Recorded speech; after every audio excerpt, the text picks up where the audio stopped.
hidupnya manusia jangan sekalipun melakukan pelanggaran, dan ia menghendaki agar perasaan-perasaan serta hasrat-hasrat tabiinya, alaminya, diberi penyaluran yang sesuai dengan pertimbangan akal.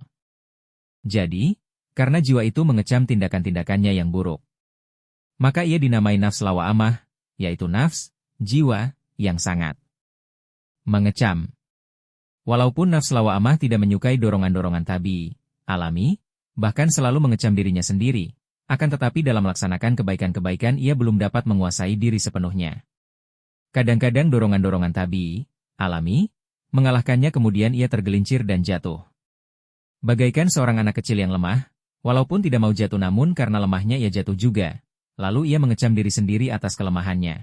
Ringkasnya, ini merupakan keadaan akhlaki bagi jiwa tatkala di dalam dirinya telah terhimpun akhlak fadilah, akhlak tinggi, mulia, dan ia sudah jera dari kedurhakaan, akan tetapi belum lagi dapat menguasai diri sepenuhnya. Sumber ketiga, nafs mutmainah. Kemudian ada sumber ketiga yang boleh dikatakan merupakan sumber keadaan-keadaan rohani. Al-Quran Syarif menyebut sumber ini nafs mutmainah, sebagaimana firman-Nya, yakni, hai jiwa yang tentram dan mendapat ketentraman dari Tuhan. Kembalilah kepada Rabb engkau ridha kepadanya dan dia ridha kepada engkau maka bergabunglah dengan hamba-hambaku dan masuklah ke dalam surgaku. Inilah martabat di mana jiwa manusia memperoleh najat, keselamatan, dari segala kelemahan, lalu dipenuhi oleh kekuatan-kekuatan rohaniyah, dan sedemikian rupa melekat menjadi satu dengan Allah Ta'ala, sehingga ia tidak dapat hidup tanpa dia. Laksana air mengalir dari atas ke bawah yang karena banyaknya dan tiada sesuatu yang menghambatnya maka air itu terjun dengan deras, begitu pula jiwa manusia tidak henti-hentinya mengalir terus dan menjurus ke arah Tuhan. Ke arah, inilah Allah Ta'ala mengisyaratkan, hai jiwa yang tentram, yang mendapat ketentraman dari Tuhan, kembalilah kepada Rabb engkau. Ringkasnya, di dalam hidup ini jugalah dan bukan sesudah mati, manusia menciptakan perubahan yang gilang gemilang. Dan di dalam dunia inilah dan bukan di tempat lain, ia menemui suatu surga. Dan sebagaimana tercantum dalam ayat itu yakni, kembalilah kepada Rabb, pemelihara, engkau, seperti itu. Pulalah pada waktu itu ia mendapat pemeliharaan dari Tuhan. Dan kecintaan Tuhan merupakan makanan baginya. Dari mata air pemberi kehidupan inilah ia mereguk air itu. Oleh karena itu ia terlepas dari maut, kematian, sebagaimana firman Allah Ta'ala pada tempat lain dalam Al-Quran Syarif, yakni, barang siapa yang membersihkan diri dari hasrat-hasrat duniawi, sungguh ia telah selamat dan tidak akan binasa. Akan tetapi barang siapa yang membenamkan dirinya dalam hasrat-hasrat duniawi, yang merupakan dorongan-dorongan tabii, alami, sungguh, dan dikarenakan pada saat kuatnya dorongan-dorongan tabii, alami, menjadi sangat berbahaya dan kadang-kadang membinasakan akhlak dan kerohanian maka di dalam kitab suci Allah Ta'ala ia dinamakan keadaan-keadaan nafs amarah. Jika ada pertanyaan, apakah pengaruh Al-Quran Syarif terhadap keadaan-keadaan tabii, alami, manusia, dan bimbingan apakah yang diberikan oleh Al-Quran dalam hal itu, serta secara amal sampai batas manakah yang diperkenankannya? Hendaklah diketahui bahwa menurut Al-Quran Syarif, keadaan-keadaan tabii, alami, manusia mempunyai hubungan yang erat sekali dengan keadaan-keadaan akhlaki dan rohaninya. Bahkan cara manusia makan minum pun mempengaruhi keadaan-keadaan akhlak dan rohani manusia. Apabila keadaan-keadaan tabii, alami, dipergunakan sesuai dengan bimbingan syariat maka sebagaimana benda apapun yang jatuh ke dalam tambang garam akan berubah menjadi garam juga, seperti itu pula semua keadaan tersebut berubah menjadi nilai-nilai akhlak dan memberi pengaruh yang mendalam sekali pada kerohanian. Oleh karena itu Al-Quran Syarif sangat memperhatikan kebersihan jasmani, tata tertib jasmani dan keseimbangan jasmani dalam berusaha untuk mencapai tujuan segala ibadah, kesucian batin, kekusyukan, dan kerendahan hati. Apabila kita renungkan secara mendalam, maka benar sekali kandungan falsafah yang mengatakan bahwa tingkah laku jasmani amat besar pengaruhnya kepada ruh. Sebagaimana kita saksikan perbuatan-perbuatan tabii, alami, walaupun pada Lahirnya bersifat jasmani namun tidak ayal berpengaruh pada keadaan rohani kita. Misalnya, apabila kita mulai menangis. Kendatipun hanya pura-pura serta dibuat-buat air mata, menggugah suatu perasaan dalam hati dan hati pun ikut merasa sedih. Demikian pula, apabila kita mulai tertawa secara pura-pura dan dibuat-buat, di dalam hati pun akan timbul rasa gembira. Kita saksikan juga bahwa gerakan sujud secara jasmani pun menimbulkan suatu perasaan khusyuk dan kerendahan hati dalam ruh, jiwa. Sebaliknya kita saksikan pula bahwa apabila kita berjalan dengan menegakkan kepala seraya. Kita baca bahasan materi utama. Masalah pertama, keadaan jasmani, akhlaki dan rohani manusia.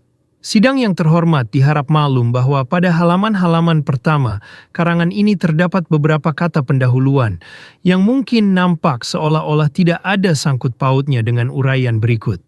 Namun, agar jawabannya yang tepat dapat diresapi, hal itu perlu dipahami. Agar hadirin jangan menemui kesukaran dalam memahami pokok masalah, kami lebih dahulu menyertakan beberapa patah kata pendahuluan itu untuk penjelasan. 3 macam keadaan manusia. Baiklah dimaklumi bahwa masalah pertama ialah bertalian dengan keadaan-keadaan tabi'i, alami, akhlaki, dan rohani manusia. Keadaan pertama, nafsu ammarah. Sumber pertama yang merupakan pangkal dan daripadanya timbul semua keadaan jasmani manusia dinamai nafsu ammarah, sebagaimana dikatakan ayat Quran. Adalah ciri khas nafsu ammarah bahwa ia membawa manusia kepada kejahatan yang bertentangan dengan kesempurnaannya serta bertolak belakang dari keadaan akhlaknya, dan ia menginginkan manusia supaya berjalan pada jalan yang tidak baik dan jahat. 12:54. Ringkasnya, melangkahnya manusia ke pelanggaran dan kejahatan adalah suatu keadaan yang secara alami bersimaharajalela atas dirinya sebelum ia mencapai keadaan akhlak. Sebelum manusia melangkah dengan dinaungi oleh akal dan makrifat, keadaan ini dinamai keadaan tabi'i, pembawaan alam. Bahkan seperti halnya hewan-hewan berkaki 4, di dalam kebiasaan mereka makan minum, tidur bangun, menunjukkan amarah dan naik darah, dan begitu juga kebiasaan-kebiasaan lainnya, manusia ikut kepada dorongan alaminya. Dan manakala manusia dibimbing oleh akal dan emarifat serta memperlihatkan tuntutan timbang rasa, maka saat itu keadaan tersebut tidak lagi dinamakan keadaan-keadaan tabi'i, alami, melainkan saat itu keadaan-keadaan ini disebut keadaan-keadaan akhlaki, yang mengenainya akan kami terangkan lebih lanjut. Sumber kedua, jiwa yang selalu menyesali dirinya sendiri. Sumber keadaan akhlaki manusia disebut di dalam Al-Quran sebagai nafsu lawa'amah, sebagaimana Allah Ta'ala berfirman, yakni, aku bersumpah dengan nafs, jiwa, yang mengecam, mencela dirinya sendiri atas perbuatan buruk dan setiap pelanggarannya. Nafs lawa'amah ini merupakan sumber kedua bagi keadaan-keadaan manusia yang darinya timbul keadaan akhlaki, dan sesampainya ke martabat itu manusia terlepas dari keadaan yang menyerupai keadaan hewan-hewan lainnya. Bersumpah dengan perkataan nafs lawa'amah di sini adalah untuk memberikan penghormatan kepadanya. Jadi, dengan meningkatnya dari keadaan nafs amarah kepada keadaan nafs lawa'amah, yang merupakan kemajuan, ia layak menerima penghormatan di sisi Allah. Dinamai lawa'amah karena ia mengecam, mencela manusia atas keburukannya dan tidak senang kalau manusia bertingkah laku sewenang-wenang dalam memenuhi keinginan-keinginan tabi'inya, alaminya, dan menjalani hidup seperti hewan-hewan berkaki 4. Bahkan ia menghendaki supaya manusia menghayati keadaan-keadaan yang baik serta memiliki akhlak yang luhur, dan dalam usaha memenuhi segala keperluan hidupnya manusia jangan sekalipun melakukan pelanggaran, dan ia menghendaki agar perasaan-perasaan serta hasrat-hasrat tabi'inya, alaminya, diberi penyaluran yang sesuai dengan pertimbangan akal. Karena jiwa itu mengecam tindakan-tindakannya yang buruk, maka ia dinamai nafs lawa'amah, yaitu nafs, jiwa, yang sangat mengecam. Walaupun nafs lawa'amah tidak menyukai dorongan-dorongan tabi'i, alami, bahkan selalu mengecam dirinya sendiri, akan tetapi dalam melaksanakan kebaikan-kebaikan ia belum dapat menguasai diri sepenuhnya. Kadang-kadang dorongan-dorongan tabi'i, alami, mengalahkannya kemudian ia tergelincir dan jatuh. Bagaikan seorang anak kecil yang lemah, walaupun tidak mau jatuh namun karena lemahnya ia jatuh juga. Lalu ia mengecam diri sendiri atas kelemahannya. Ringkasnya, ini merupakan keadaan akhlaki bagi jiwa tatkala. Di dalam dirinya telah terhimpun akhlak fadilah, akhlak tinggi, mulia, dan ia sudah jera dari kedurhakaan, akan tetapi belum lagi dapat menguasai diri sepenuhnya. Sumber ketiga, nafs mutmainah.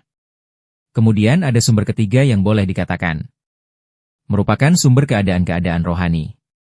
Al-Quran Syarif menyebut sumber ini nafs mutmainah, sebagaimana firman-Nya, yakni, hai jiwa yang tentram dan mendapat ketentraman dari Tuhan. Kembalilah kepada Rabb engkau, engkau ridha kepadanya dan dia ridha kepada engkau maka bergabunglah dengan hamba-hambaku dan masuklah ke dalam surgaku. Inilah martabat di mana jiwa manusia memperoleh najat, keselamatan, dari segala kelemahan, lalu dipenuhi oleh kekuatan-kekuatan rohaniah, dan sedemikian rupa melekat, menjadi satu dengan Allah Ta'ala, sehingga ia tidak dapat hidup tanpa dia. Laksana air mengalir dari atas ke bawah yang karena banyaknya dan tiada sesuatu yang menghambatnya, maka air itu terjun dengan deras. Begitu pula jiwa manusia tidak henti-hentinya mengalir terus dan menjurus ke arah Tuhan. Ke arah inilah Allah Ta'ala mengisyaratkan, hai jiwa yang tentram, yang mendapat ketentraman dari Tuhan, kembalilah kepada Rabb engkau. Ringkasnya, di dalam hidup ini jugalah dan bukan sesudah mati, manusia menciptakan perubahan yang gilang gemilang. Dan di dalam dunia inilah dan bukan di tempat lain, ia menemui suatu surga. Dan sebagaimana tercantum dalam ayat itu yakni, kembalilah kepada Rabb, pemelihara, engkau, seperti itu. Pulalah pada waktu itu ia mendapat pemeliharaan dari Tuhan. Dan kecintaan Tuhan merupakan makanan baginya. Dari mata air pemberi kehidupan inilah ia mereguk air itu. Oleh karena itu ia terlepas dari maut, kematian, sebagaimana firman Allah Ta'ala pada tempat lain dalam Al-Quran Syarif, yakni, barang siapa yang membersihkan diri dari hasrat-hasrat duniawi, sungguh ia telah selamat dan tidak akan binasa. Akan tetapi barang siapa yang membenamkan dirinya dalam hasrat-hasrat duniawi yang merupakan dorongan-dorongan tabii, alami, sungguh telah putus asalah ia dari hidup ini.